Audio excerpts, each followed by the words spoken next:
Fixing myself. Fix myself. We're live. I'm 7:13. I actually just came over from the Pontiac Power Hour, which was awesome. Thank you guys over there for having me on. We got to talk about, you know me. I'm always in on like talking about car guy stuff. And the cool thing was that the Pontiac obviously is not my specialty. I do own two Pontiacs, not vehicles, but two Pontiac engines. One is a 347 V8, 1957. The other one is a 350, and I'm not sure what year that is. It came out of a 69 GTO, but I'm not sure if that was the original motor that was in there. But in either case, I plan on doing a bunch of testing with the 350, which will be very, very cool. And maybe at some point in time, run the 347. The 347 also has a transmission that goes with it. So if there's something there that that can be put together, that would be very, very cool. I'd like to run because the tri-power was offered on that 347. So it'd be interesting to run that as a tri-power. I like the fact that that's one thing I do like about those Pontiac motors. And the more that I researched them, the more that I thought it was cool, because they were not shy about using lots of, multiple carburetors and stuff, which induction systems are very, very, very cool. That's all good stuff. So hopefully you guys are all doing well. The thumbnail that I have up is to give you guys an idea how much goes into anybody's that put it in a car. Obviously you have even more trouble, but when we're running stuff on the dyno, in this case, we were doing a twin turbo 540 blueprint engine power adder crate motor thing. And we were running two turbos on it. We'd already run this thing with nitrous and a 671 blower, although the 671, I know people are going to say, it's too small for a 540. But it made nearly 1,000 horsepower, so it did fairly well. We ran nitrous on it. We ran it NA, obviously. We ran it with a Pro Charger, which made, well into the 4-digit stuff. And then we ran these two turbos on it. But while we were doing it, I wanted to do a test because we would run the two turbos into the same CX Racing dual core, 2-in, single out intercooler that I always run on everything. And we wanted to do a test comparing our ambient dyno water that we use, 80 or 85 degrees, whatever the temperature was, and then compare that to ice water. So we had to configure this. First of all, and this is a very famous fuel cell, because that's actually the fuel cell that came from this car. It's one of the fuel cells that was in there. And that's actually also the fuel cell that was in my 5-liter Mustang that I used because when I was running the Silver State back in the day, especially after we put a supercharger on it, we ran it with a Vortec. And when I ran a Vortec in it, the 15-gallon fuel tank, the factory fuel tank, we'd run out of gas, which I did. In fact, there's a rule there now that there's no in-flight refueling or no refueling during the race, because I had to do that. I put luckily one of my buddies, Rick, gave me a 2-gallon fuel can to put in my trunk, and we just bungee corded it, completely safe. And I stopped and I ran out of gas and then filled it back up with 2 gallons of gas and was able to finish the race, albeit not at full speed, because I definitely wouldn't have finished if I would have went wide open throttle and tried to do that with just 2 gallons of gas. I ended up coasting across the finish line. But so on the 540 though, when we're trying to run, and my tangent story here was that on that 5-liter, I ended up putting this fuel cell we took the spare tire out, dropped this in the spare tire well, put the straps on it, secured it, and then just ran a lift pump, transfer pump from that fuel cell, and I just drilled the hole through the filler neck and then just refilled the factory fuel tank, because all of the fuel pumps and everything were already connected to the factory fuel tank. So we ended up taking that fuel tank out, and then I used that in the Civic early on, and then now we were using it as this is a cell so that we could use ice water and fill this thing full of ice. I still to this day hate the fact that I have never made this opening in the fuel cell, and even in the Civic, even later on in the Civic, because if you've seen the opening in a fuel cell, it's about that big. It's pretty good size. It has the big spin-on caps on them.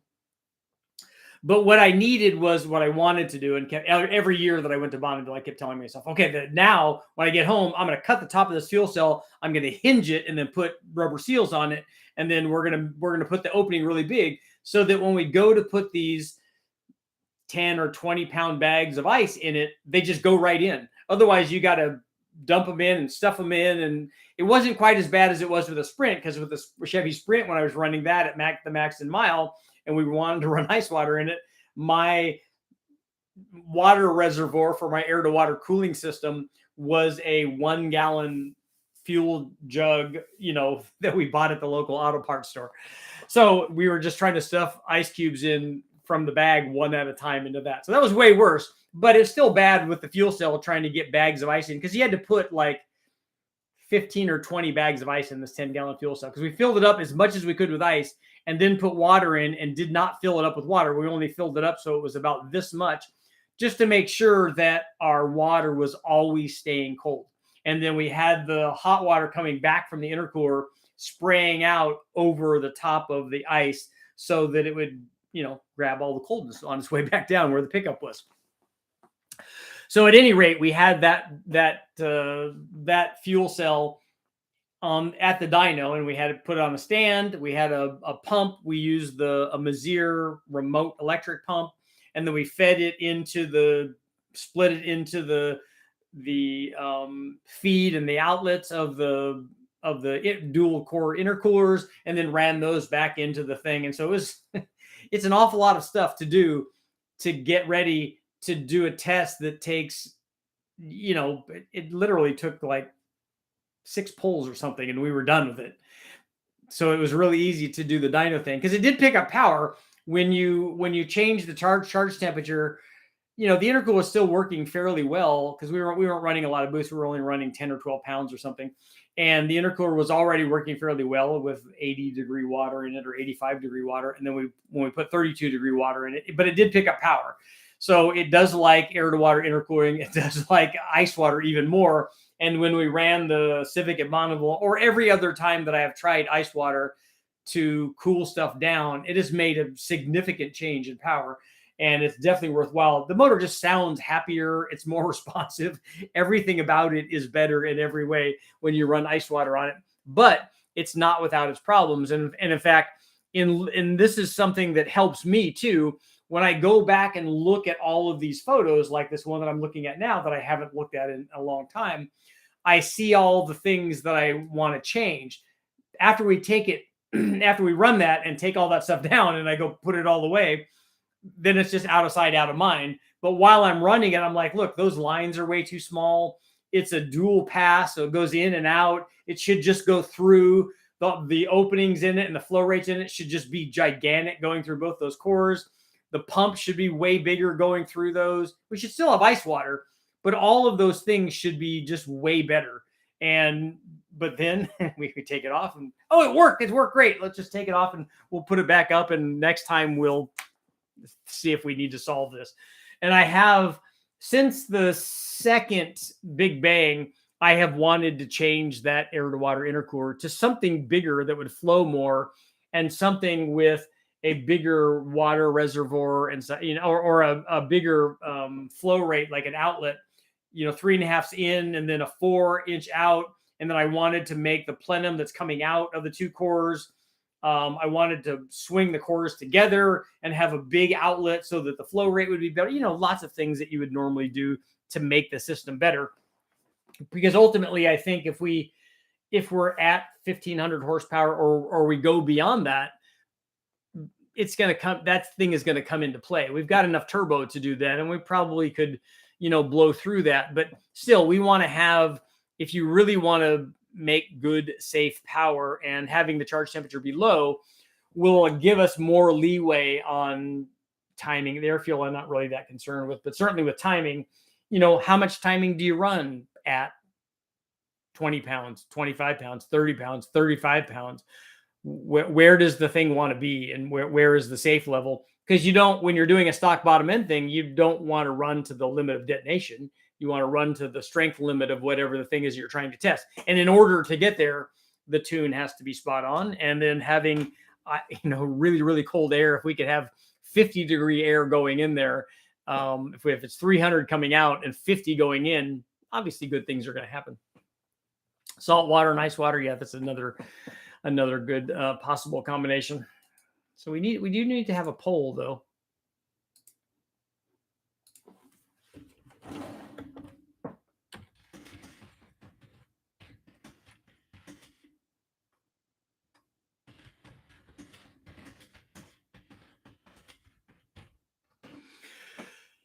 So is a Pontiac 350 better than a Chevy 350? I know, out of left field, but that's the way that I roll. So we're gonna go right to live chat because that's how we're doing it these days. Let's scroll back and I can't get all the way back to the top, so I'm gonna miss some of the top ones here. Howdy, Richard. What's up? What's up? Vroom, vroom. Good evening, everybody. Today I blame the welder. Uh-oh. Buff's Garage, man. Thanks. What's up? Thanks for being on the Pontiac Power Hour. It was awesome. That's very cool stuff. I'm excited about doing the Pontiac 350 has actually been sitting in the storage facility that I have. It's been sitting in there for a while, but it now needs to and Buff's Garage. I also forgot to mention I have a few Turbo 400 Pontiac transmissions too. They're also available. What about LS steam vent setup? Yes, you should have that. And I haven't ever run one on the engine dyno.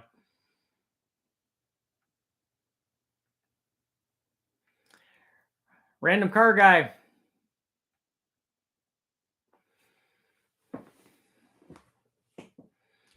Auto salvage outlaws.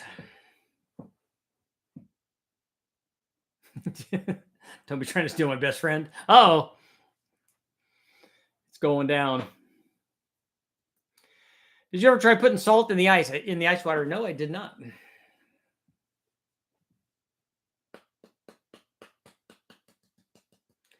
Landing Custom Classics trying to get us for a blue wrench. Oh, salt water and ice water, hyper cold ice. I'd like to do a test and see how much that changes stuff.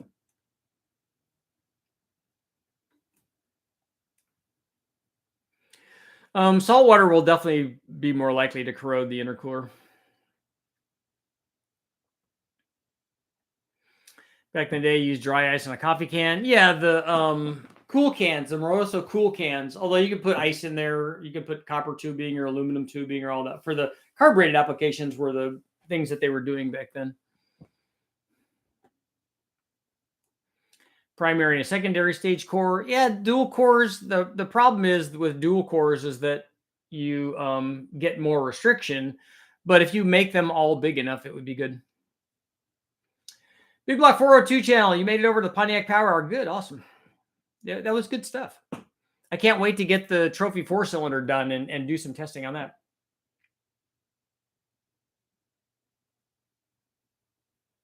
It's better except for size.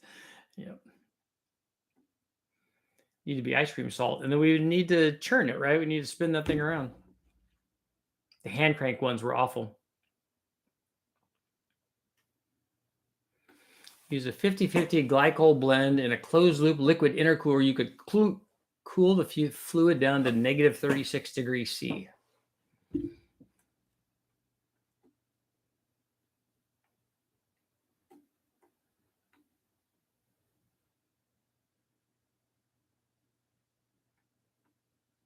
You're hot rodding snowblower engines? You're running into a problem of them not being able to get through the snow? My brother ran a cool can on a 79 Little Red Express. That's one of the Dodge motors that I want to make. I want to do a 78 though. Well, that's just the one without the cats though, right? But I want to do that 360. We had to run a fuel cooler on our 77 big block Chevy, our dually, because we were getting vapor lock also. So we wrapped the fuel lines in the engine compartment and then ran it out to we just ran like an oil cooler, but we ran fuel through it and I stuck it out in front of the radiator. That helped.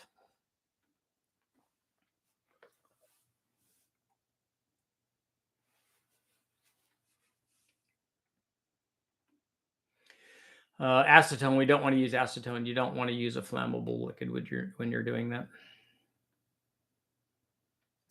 What does the best stock head on a GLHS flow and what did David Vizard get it to? I don't know the answer to either one of those. I do know the answer to the stock heads. I don't know if I have the flow data here. I don't know if I brought it home from West Tech because I flowed both the G head and the swirl head, but I don't remember what they were. I want to say that it was 180 something by memory, but you know, when you've flown 1,000 heads, it's hard to remember. What about spray the intercoolers with nitrous? I did that already, and it actually doesn't work very well. Any new 8.1 action coming soon? Hopefully. I ran a bathtub head on my GLH 20 years ago. Yeah, that seems to be the better head. Although I'm even more curious to see what the detonation thresholds are on those two heads. To see, I'm going to do a back-to-back test on the two heads, and we're going to see once and for all what they actually do. Whether there's definitely a chamber volume size, so we're going to have a compression change on them. But I'm curious to see, because if you just run the same head, it's not going to satisfy everybody. But if we just swap the head and see what happens, we're going to do it. Have you turbocharged any motorcycles? I have not. I do want to do. I don't want to turbocharge it, but I do want to put. I want to do an electric leaf blower on my Trail 90.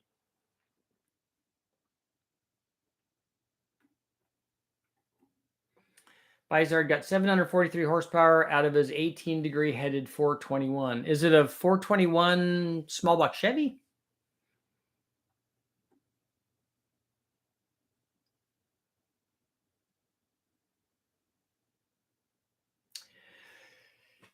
Question is, are all the LY6s the same? The internal hard parts of the motors are probably all the same. That's probably a programming change, I would imagine. 323 versus 352 seems like a big change to me. And they kept the name of the LY6 the same. I don't know if they changed the power output for different years. Are both of them VVT, because the LY6 was a VVT motor? Quite honestly, I haven't done that much research. I thought that they were all the same, but I'm just basing that on the fact that I just never looked it up.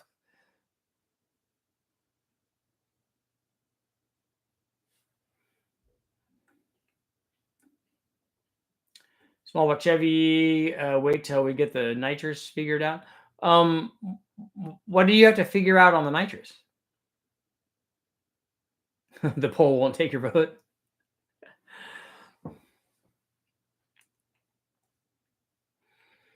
What about an intercooler built into the intake runners? You don't really want it in the runners. You could have it in the plenum, which is fairly common.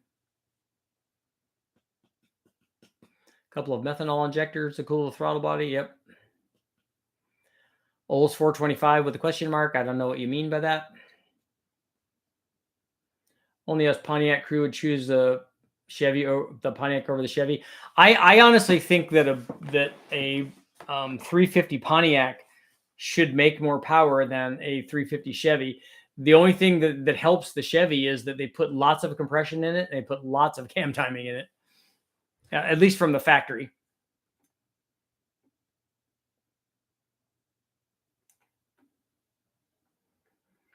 Richard, I don't know what your question is. Airfield meter on 85 starts at 12.6 but goes to 10 fast. What's your recommendation? Are you talking about you're tuning your car? You got to give me more information, man. I don't know what you're talking about. Is this on a car? Is this at wide open throttle? Is this part throttle? Are you cruising? Did you just start it up? Is the meter bad? Is it not designed for E85? There's so many questions.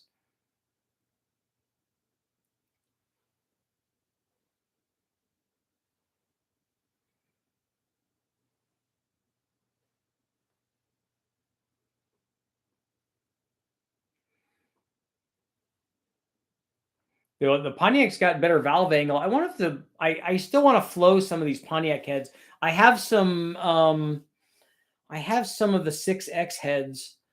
I have a few different Pontiac heads that which also Buff's Garage, by the way, I have some Pontiac heads. If people are looking for Pontiac heads, they all came from the same lady, and we need to get rid of all of this stuff. So hopefully some Pontiac guys will want that.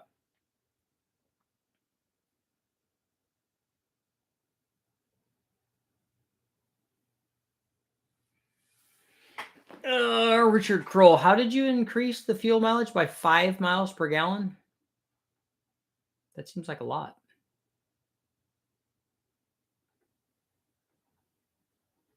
I'm trying to scroll back and see what if you. Oh, here we go.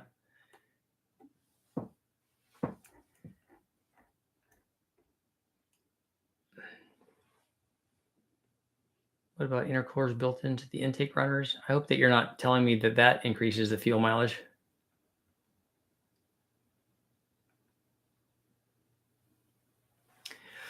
I have an Olds 403 and a 425 in the shed. Someone told me the 425 is a pretty awesome engine. The 425 is in stock form. The 403 is 60 over. So you can, luckily, you can look online and find out exactly what those motors were rated at.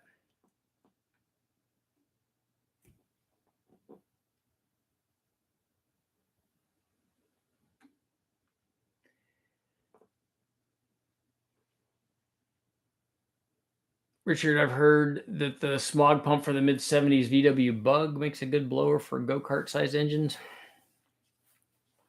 I got an electric smog pump from the Ford, from the modular Ford stuff, but it doesn't flow anywhere near enough air. At least it doesn't feel like it to me. Do you have a Pontiac 400 crankshaft? Yes, I do. I have a, but it's actually for a Pontiac 400 block and stuff that I have too, because I have a block and crank and rods.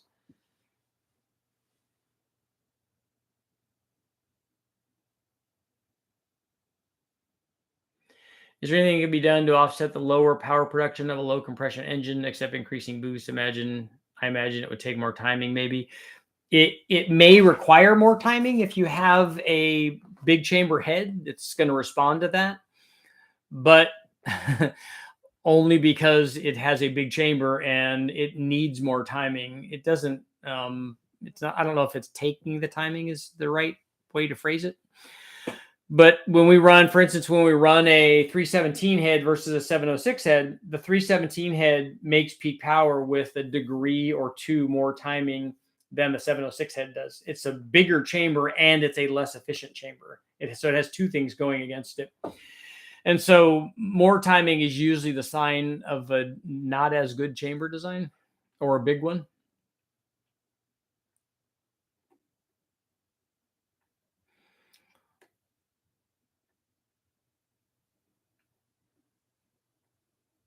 There are two different valve angles on the Pontiac heads, depending on what year it is. What about all the impressive 301 Pontiacs? Yep. I do want to run. I would love to run one of those Pontiac turbo motors. I think that would be cool. Does anyone run a clutch on a centrifugal blower to take the drag off the accessory drive? Is it better to have two smaller wastegates on the V8 or one larger one after the Y pipe? All you're trying to do is control the boost. So whatever works, you can do that with one big one after the Y pipe, after they come together before it goes into the turbo, or you could do it with two small ones on each side of it. We use two on the Y pipe.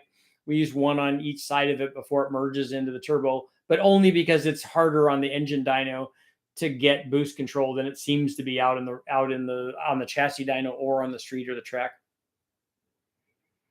How much horsepower to drive a supercharger on top fuel? More than 1,000.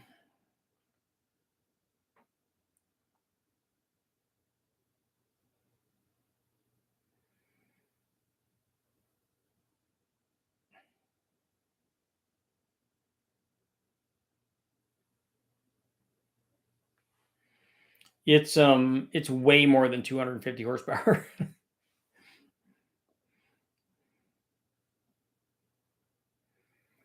Is there any kind of formula to figure out optimal LSA? Well, Vizard has a camshaft formula. You should go check out. If you guys haven't, you guys need to go check out David Vizard's YouTube channel, because he's got lots of good stuff, and he has a formula for choosing camshafts if that's what you're trying to do.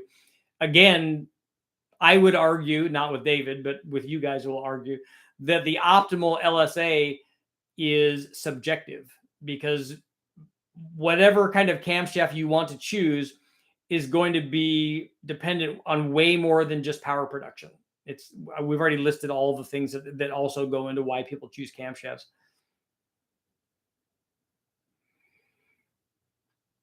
We know that it takes more than 1,000 horsepower to drive one of those blowers.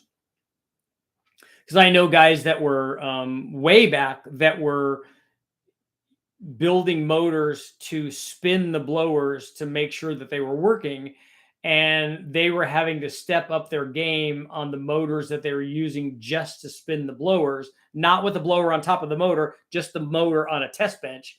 And the motors that they were using were 500 and 600 horsepower stroke 351s at the time, and they were not enough to spin these blowers. Do you think I can run a Trailblazer SS intake with 4.8 throttle body, injectors, and map sensor? Yes.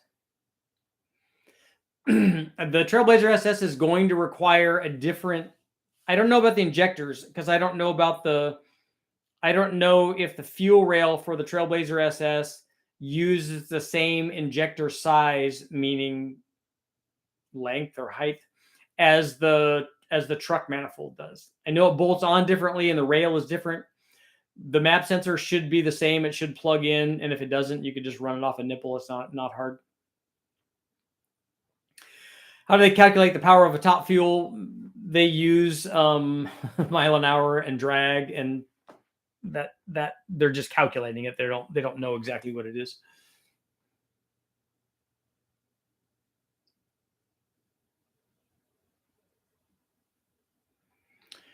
Richard, what camshafts do you run in your cars and why? The camshaft that I run in my 2002 Silverado is the stock LM7 camshaft. And I do that because the motor's all stock.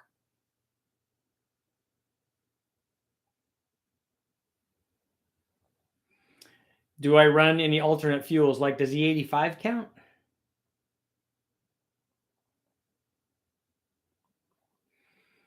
Did a bunch of research, and I think you mentioned that the 128 formula was it is designed for a small block Chevy, actually.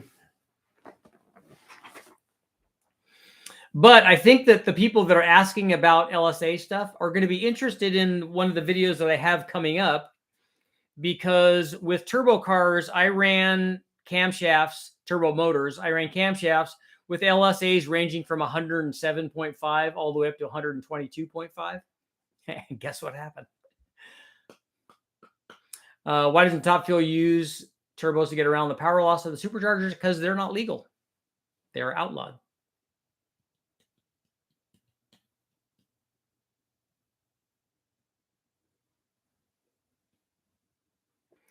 Edward, do most factory turbo cars deliberately target falling boost curves? Yes, they seem to. All of the ones that I've driven have falling boost curves. And you may look at it like that, or you may look at it like, let's say whatever the boost curve, whatever the boost is out at the power peak. Let's say that's 15 pounds. So if they gave you 15 pounds all the way across where it was straight, you'd have okay power. But instead of doing that, if they gave you 20 pounds at the beginning and then had it fall down to 15 at the top, now they've added power for you in the lower RPM ranges, which, especially for American drivers, they tend to like things that are torquey. And so they give you that. The other thing that happens that will create that is after you've turned the boost all the way up and you can't get any more out of it, it will have a naturally falling boost curve because you'll run out of turbo, and it will be able to support more boost at lower engine speeds where the airflow is different. The airflow demand is different. And then it will just start losing flow, and it will have a decrease in boost curve because it can't support that boost level anymore.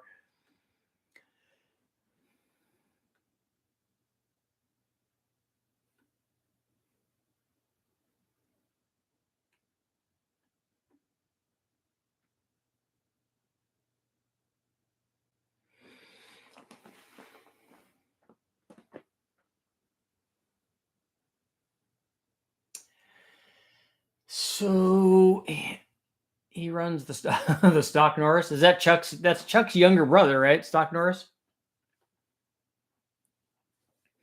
So how is our poll doing? Is the Pontiac 350 better than a Chevy? 73% are saying no. Wow.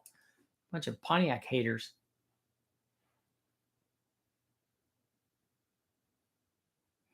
Is the bigger the LSA, the flatter the torque curve, but less peak? No, those don't go together.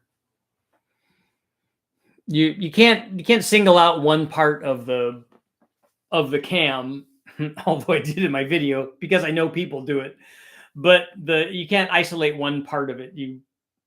Do you have a wide LSA and short duration? Do you have a wide LSA and long duration? Do you have a big split between the intake and exhaust? You know, there's a lot going on there.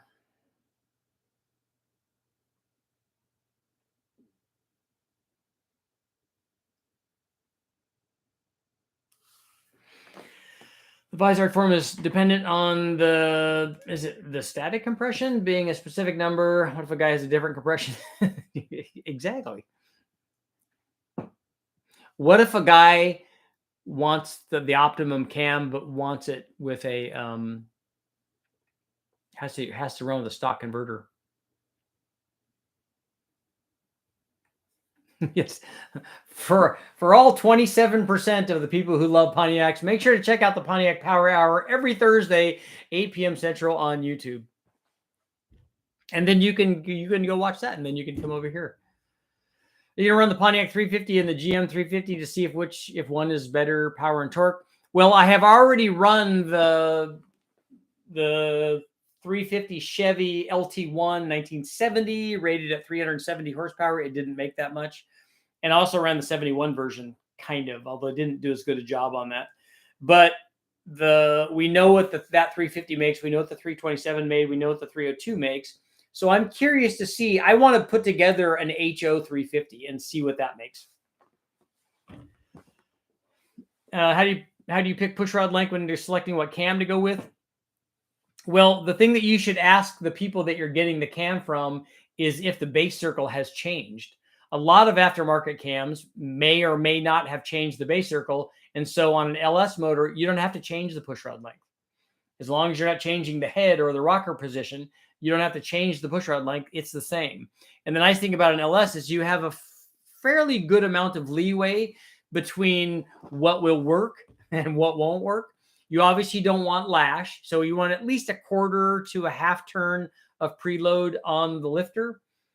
You can go with one full turn. You could go with a turn and a half. When you start getting into 2 turns, that's the danger area of the lifter pumping up and it holding the valve open. So you got a pretty good amount of room there for different pushrod lengths actually working.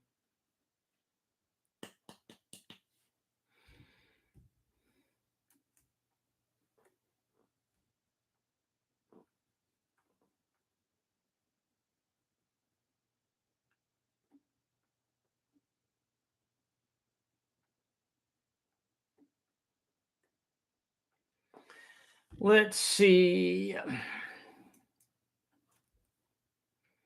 Don't forget a thumbs up. That's right. I appreciate all what you always say, different strokes for different folks. That's right. Everybody has their own thing, man. You got to do what speaks to you. So if I say no, I am a Pontiac hater. If I say yes, does that make me a Chevy hater? No, there's no haters in here. We're obviously being facetious. A lot of folks must not be familiar with the good old Pontiac 350, solid engine and torquey.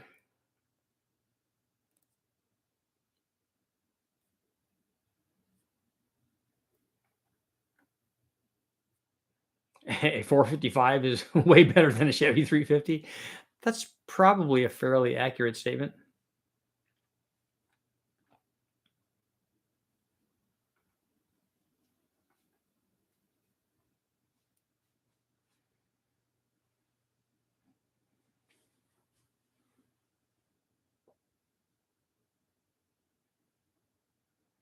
I don't think you can. The Trailblazer SS, probably you could get away if you're just changing from the truck manifold to the Trailblazer SS.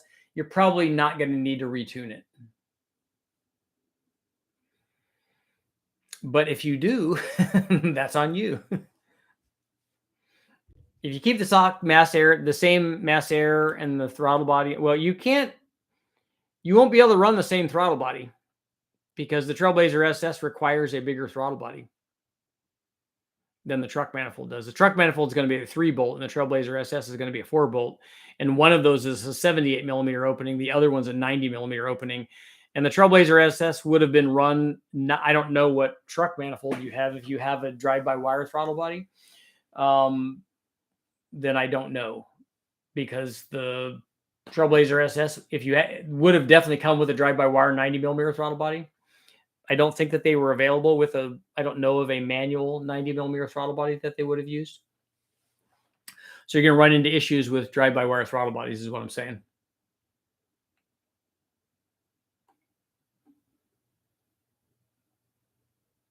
Had my Pontiac 350 replaced by a cammed 400. That's a good upgrade.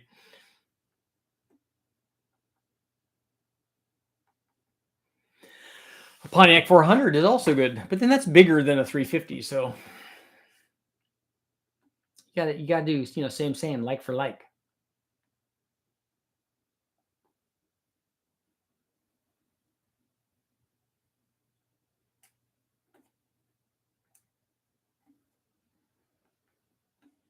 How about the 403, the Oldsmobile?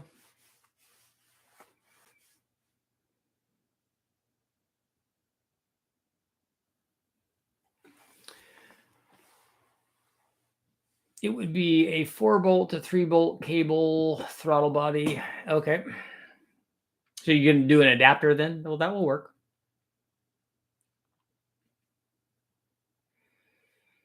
Does anybody know if Chrysler ever made a 308-inch motor for the street? I'm not familiar with it.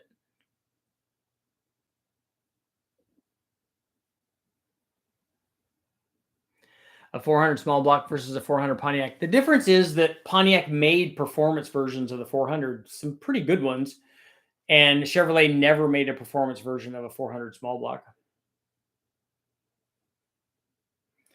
What's the most power I've made? A 1543 on a stock bottom end 6-liter. It had a ring gap, and the motor had 200,000 miles on it.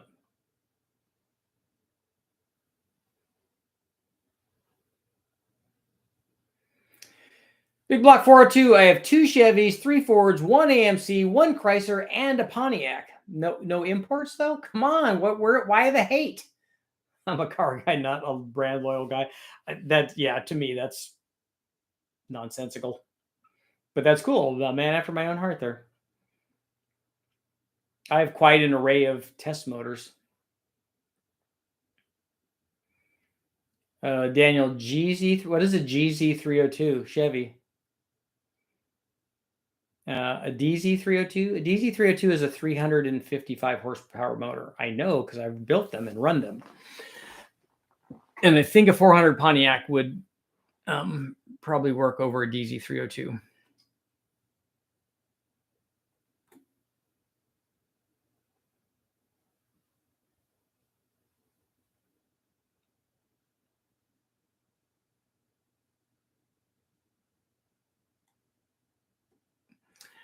I heard a guy say flame travels better. I assume disturbed more evenly across a flat. Yeah, the flame travel is better on a flat top piston than it is on a dome piston. Not necessarily on a small dish piston, which seems to be the optimum thing. But the flame travel is bad on a Hemi. It's bad on an original Hemi. It's bad on the new Hemi. Less bad on the new Hemi than the old one. But it's that's not a Hemi is not a good design. And yet it flows and makes power.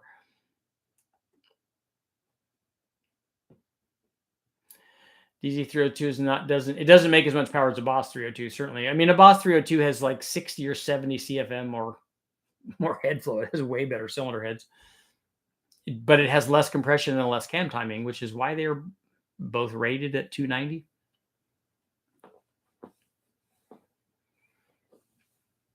Oh, a G10 Suzuki. There you go.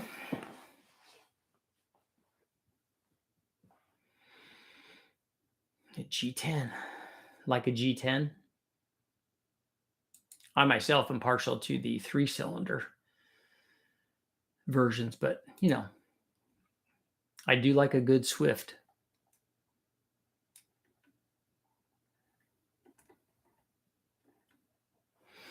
But anything that you stuff 50 pounds of boost and 500 gallons of methanol, or not methanol, nitromethane.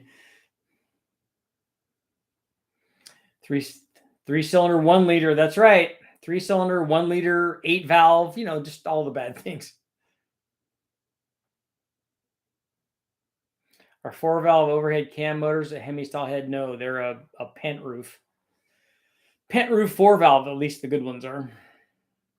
And they have really good flame travel because they have a centrally located spark plug.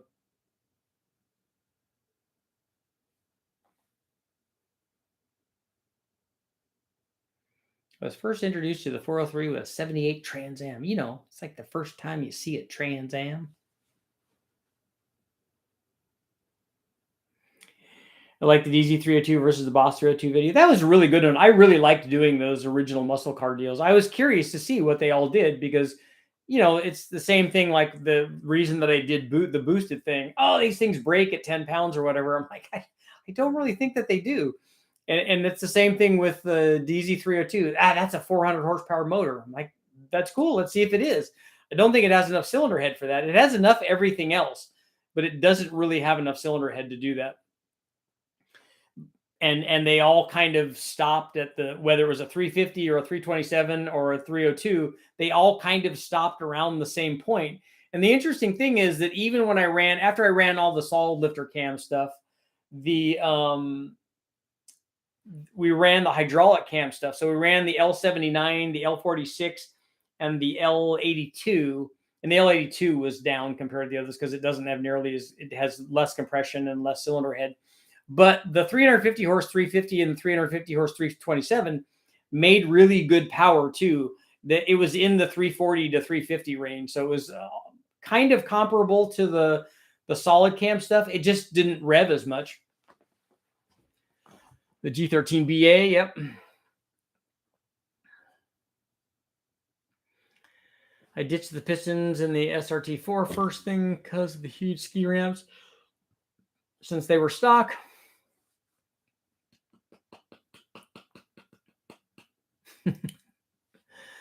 Oh.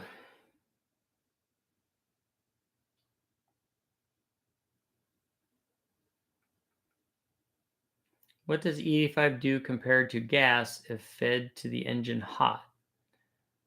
Does gas or E85 benefit more from being fed cold? I don't really understand what you're trying to get at. You mean if we cool the fuel, will one of them benefit more than the other? I don't think either one of those on a fuel injected motor. I don't think cooling the fuel did anything when we were doing it. Have you done any coyote testing? Yes, a lot actually. I did stuff way back when the Coyote first came out in 2010, 2011. I ran a Gen 1 Coyote crate motor that Ford gave me, and we ran it stock. We ran the stock exhaust manifolds versus long tubes on it. We ran 3 sets of cams in it. We ran ported heads on it. We ran a Kenny Bell on it. We ran E85 or nitrous on it. We ran a turbo on it. I ran 4 or 5 different intake manifolds on it. I did a lot of stuff on the Gen 1 Coyote. The new stuff is even better, but I did a lot of stuff back in the day.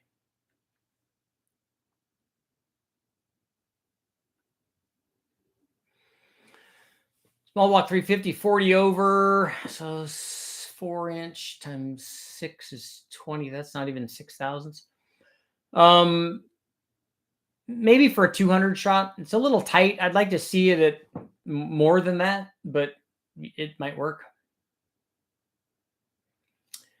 Oh, and I've had some imports. Hardcore Conquest TSI. That's funny. I was just talking to my buddy Jimmy about the Conquest and the Starion stuff.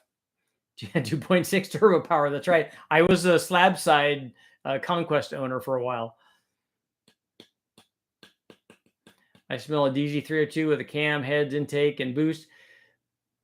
It'd be better to do it with the 350 or a 327 because those make more power. But especially if you put heads on them. But I think I did a modified DZ302, and that video is up also. I did a modified DZ302 and a modified Boss 302.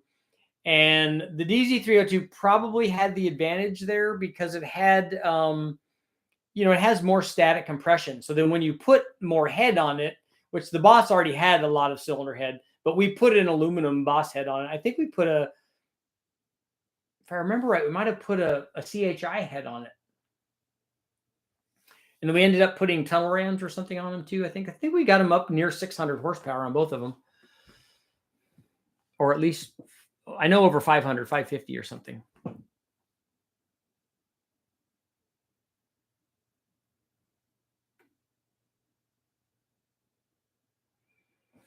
Casey, if you had to build a Claimer motor, would you build a small block Chevy or a Pontiac? I think you definitely build a small block Chevy because it's probably a lot cheaper.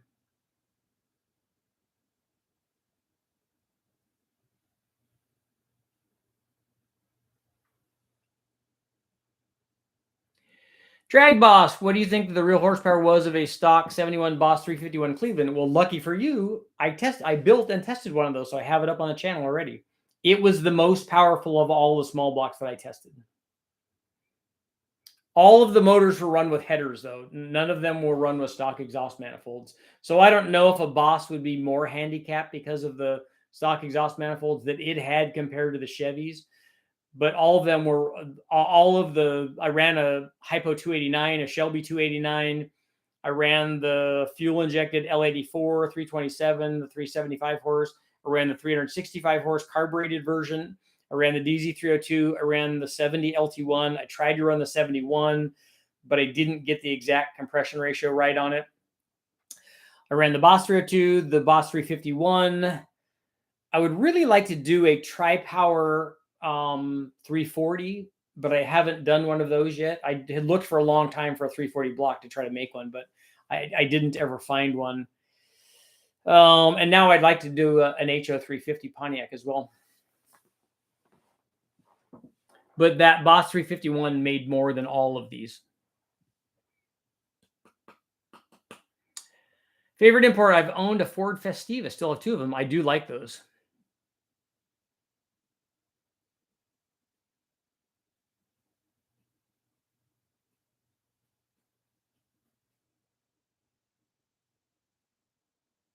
Do you remember a 351 Cobra Jet? Yeah, I actually tested one of those too. I tested a 1970 351 Cobra Jet. It was a hydraulic cammed motor, and we ran that one as well. Have you ever tried to start an E85 in really cold weather? That can be problematic.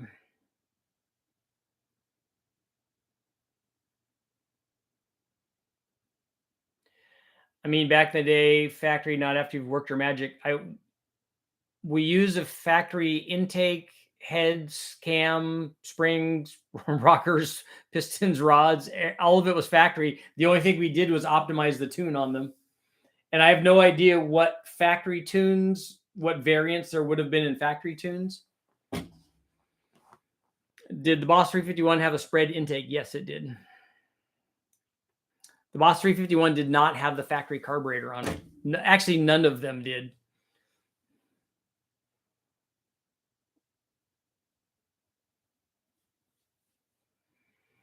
The Boss 351 was that Autolite carburetor, and just like when I was talking about earlier on the Pontiac Hour, the DZ302, the factory carburetor from Pony Cars, or what was it called? Pony Car Parts or something like that. The factory carburetor was like thousands of dollars, and the Boss 351 was even worse. That thing was like a $4,000 or $5,000 carburetor to get a rebuilt one, and so I just couldn't have that for the test.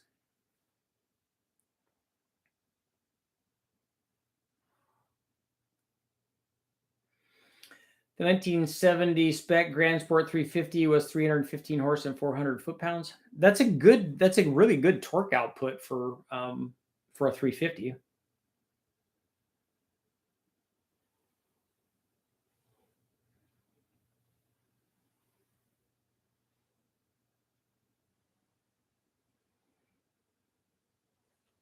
That's a lot of torque.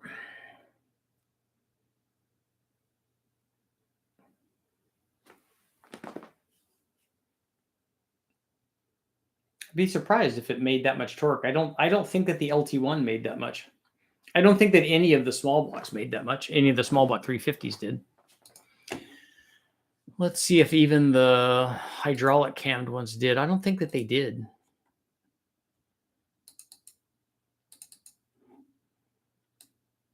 So 71, 302, 350, 350 horse, 327. We want a 350 horse, 350 because that's definitely going to make more torque. 350 horse, 350.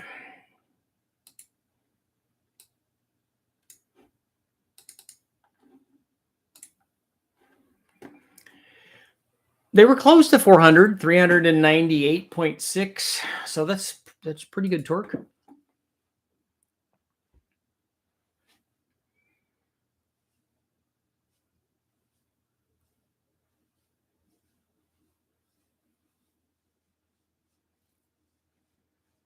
Casey, I should build one at what, a 350 Buick? I'm already building a 455 Buick. I want to build a stage 1 455. What torque per liter NA do you think is good? I don't ever calculate torque per liter. We were doing lots of torque calculations when I was doing Engine Masters because we had some fairly high specific output motors.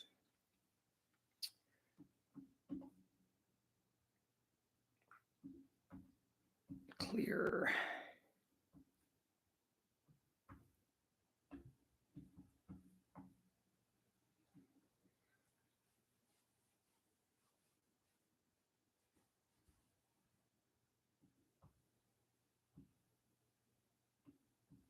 Just doing some calculations.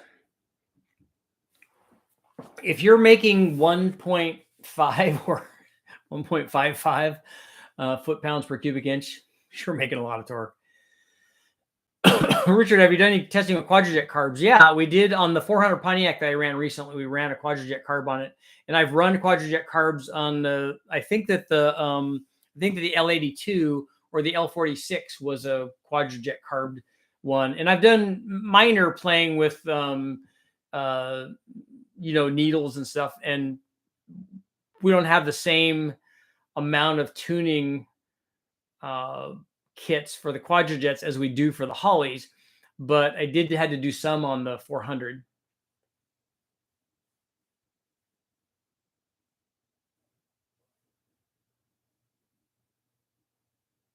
I have a buddy with an all ZL1 in a 40 Ford. He's got his an all aluminum Z20 or all aluminum 427 in a 1940 Ford. Is that what you're saying?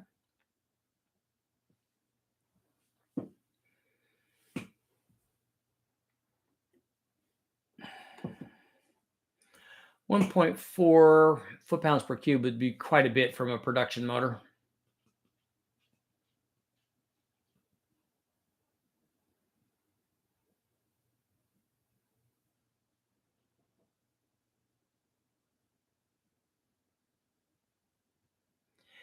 Had Holly make you a clone 4053, cost $1,300. Yeah, they're not cheap. And those 780 Hollies used to be on everything. Dodge put quadrajets on some of them too.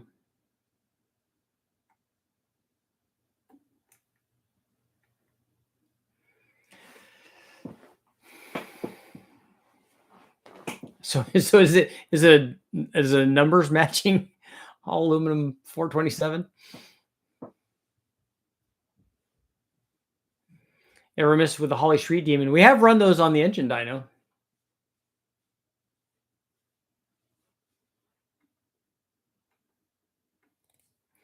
Francisco's in the house.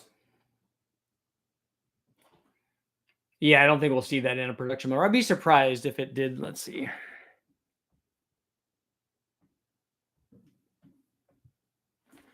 Oh no! Oh, I was thinking of that Dodge motor. That's only 1.14. That's not that much.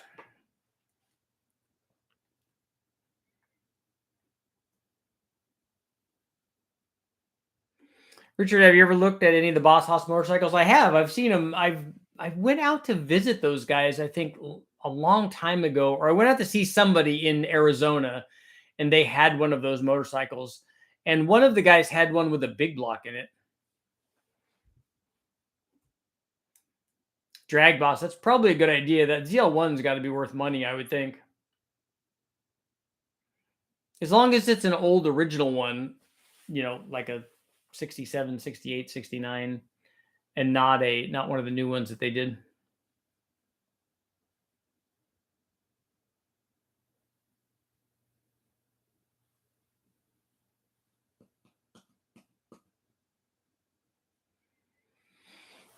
That would be cool. Those are cool. So is a Pontiac 350 better than a Chevy 350? 73% saying no. Man, Pontiac's not getting any love. Obviously, I need to do some trophy 4-cylinder stuff. Bring them around. Give them a little what? Give them a little what for?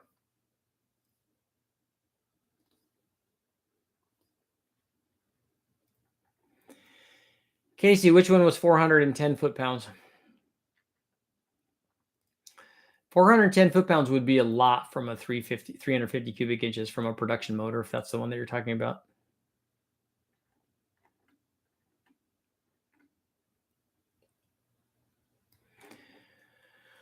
Let's see.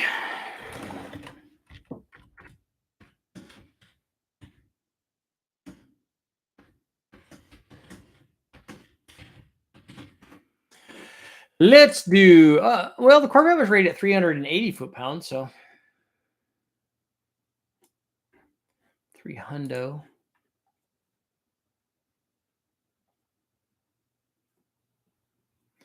Put twin turbos and built LSs in them. That's nuts on a motorcycle. It should have no trouble like spinning that tire then. How did OEM carbs adjust for altitude? Well, the interesting thing on a Quadrajet, if you had a Cadillac, it had an altitude compensator on it. It had a little diaphragm. When I was out there with doing stuff with Courtney in the Cadco, he showed me that, which was pretty awesome. I thought, man, that is cool. I didn't know about it, and I thought that was fantastic. And it was only in the Cadillac one, I guess, or that's the story I got. What about the old Barry Grant inline 4-barrel carburetor? That's right. The Cross Boss, the Ford Cross Boss stuff had those too. They've run those a couple times at West Tech. There's a guy that builds some of those original motors, Boss motors and stuff, and he had one that ran that Cross Boss, and that's one of the coolest looking induction systems, and it worked really well. It made good.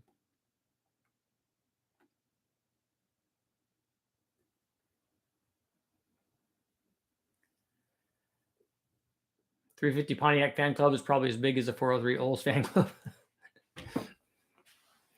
The 350 Pontiac club, I mean, I think even among Pontiac guys, the 350 is not given love. If you talk to anybody about a Pontiac, it's not going to be a 350 and probably not going to be a 327. It will definitely be a 400 or even a 389 or the 455. And then lesser known stuff like the 421 and stuff you'll get some of that too. But that's like hardcore niche guys. But I don't think the 350 is really given much love.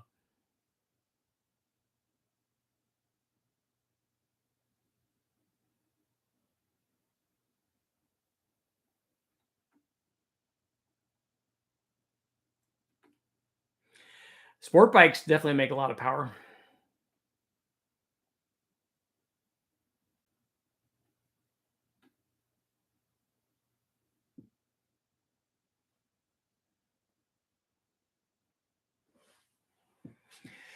Two more minutes.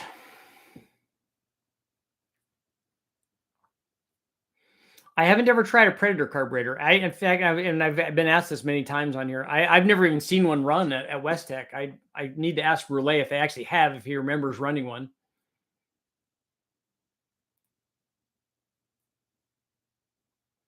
What do you know about the 1200 cubic inch big block V8 can be bought now?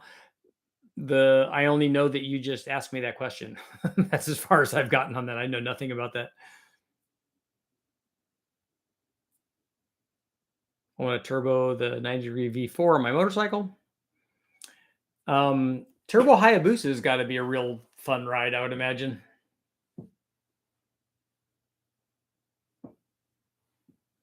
Because that's what you need is a 300 or 400 or 500 horsepower motorcycle.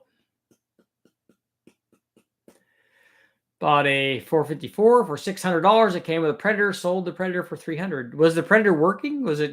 You got to keep those around.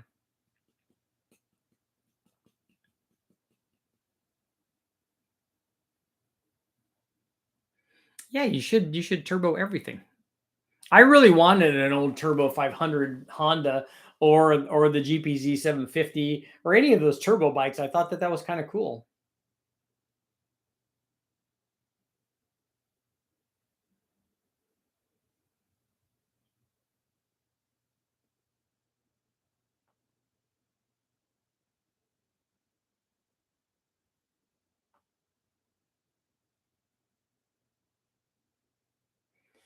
Daniel, back in the day we turned our noses up at a 326 and 350 Pontiac. That's what I mean.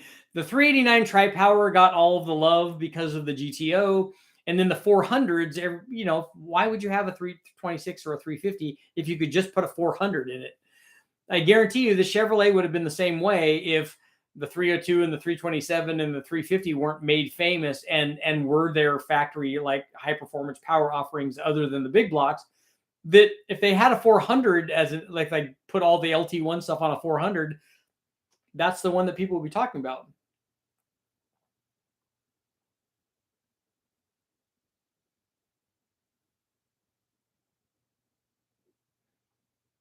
I wonder what those Boss Hoss motorcycles, I wonder how much those things weigh.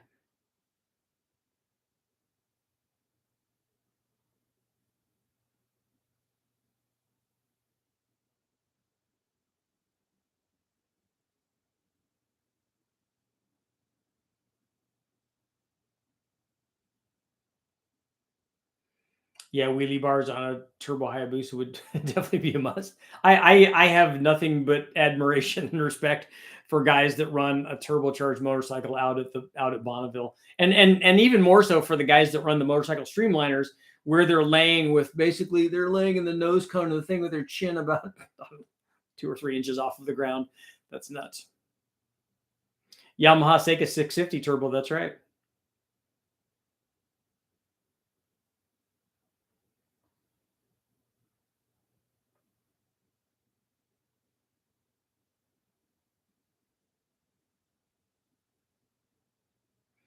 I would think that they have to be 1,000 pounds. That's a lot of bike. You don't want that falling over on your leg. That's for sure.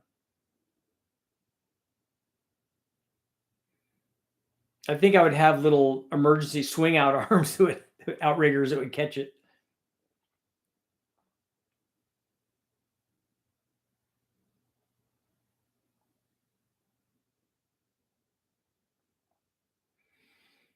A Goldwing was that heavy too?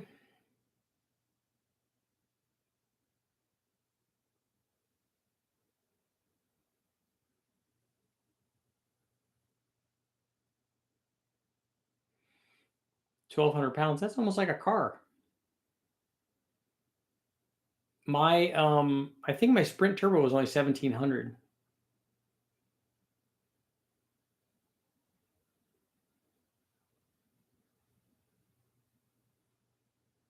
Those bikes need a reverse on the transmission. They do. And they need the little beeping noise when they back up too.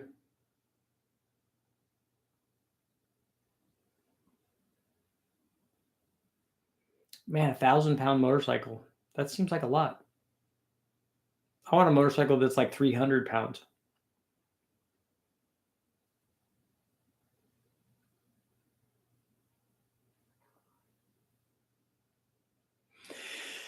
And on that note, it is time to go. Thank you guys all for showing up. Get all fired up. I will be back tomorrow morning with a project motivational speech, and we'll have more stuff to talk about. Thank you guys all for showing up. I will see you guys all tomorrow.